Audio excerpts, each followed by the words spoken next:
Hey hello everyone. তো চলে এলাম আর একটা নতুন ব্লগ নিয়ে। ব্লগটা মানে অনেক আগেকারই ভিডিও ক্লিপগুলো নেওয়া ছিল। আমাদের বাড়ির পাশে একটা মেলা হচ্ছিল, মেলাটার নাম হচ্ছে বাগাডোবার মেলা।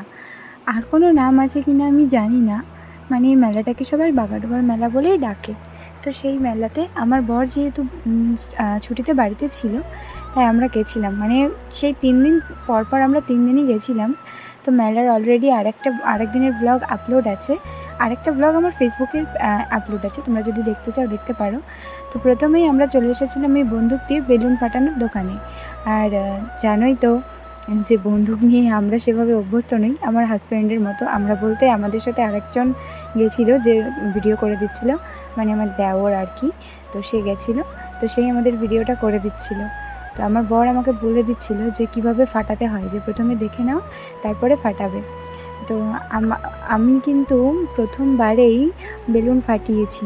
দেখতে আমরা যেখানেই মেলাতে যাই সেখানে গিয়েই আগে আমরা এই দোকানটা খুঁজি, যে কোথায় এই বেলুনটা ফাটানোর দোকান আছে। মানে আমাদের ভীষণ ভালো লাগে এভাবে বেলুন ফাটাতে, কারণ তুমি মেলার আর 5টা দোকান ঘুরবে, যে দোকানে জিনিসগুলো থাকে সেগুলো কিন্তু সাধারণত আমরা আশেপাশে স্টোরে মানে বাজারে গেলেই যে কোনো দোকানেই আমরা পেয়ে যাই। চুড়ি বলো, মালা বলো বা খেলনা বলো, মানে খাবার জিনিস বলো, যে কোনো কিছু খাবার জিনিস তো আমরা রেস্টুরেন্টে পেয়ে যাই। কিন্তু মেলা ছাড়া সচরাচর এই দোকানগুলো কিন্তু আমাদের চোখে পড়ে না।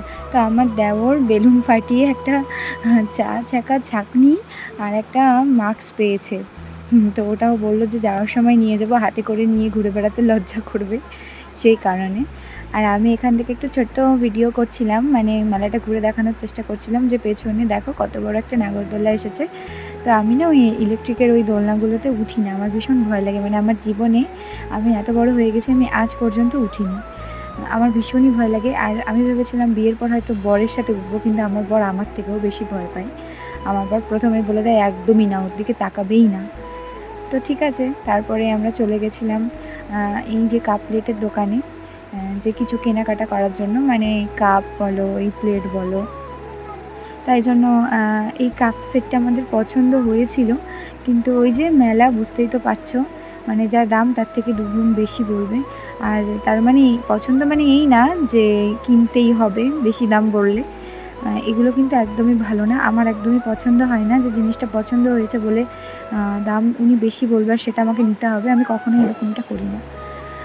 তো যাই হোক, তারপরে আমি এসেছিলাম ভোলানাথের জন্য, যে ভোলানাথ যে পাথরের ওপর বসে থাকে সেই পাথরটা ধুতে গিয়ে ভেঙে গিয়েছিল, তাই জন্য সেই দিনই ভেঙেছে। তো ভাবলাম যে মেলায় গিয়ে ওটা কিনে নেব। আর আমার এই প্রদীপটা খুব পছন্দ হয়েছিল, কিন্তু উনি এটার দাম যতটা তার থেকে অনেক বেশি বলছিল। তো তারপরে আমরা চলে গেছিলাম ভেলপুরির দোকানে, আর ভেলপুরি নিয়ে চলে এসেছিলাম বাড়িতে। তো পুরো ভিডিওটা দেখার জন্য থ্যাংক ইউ।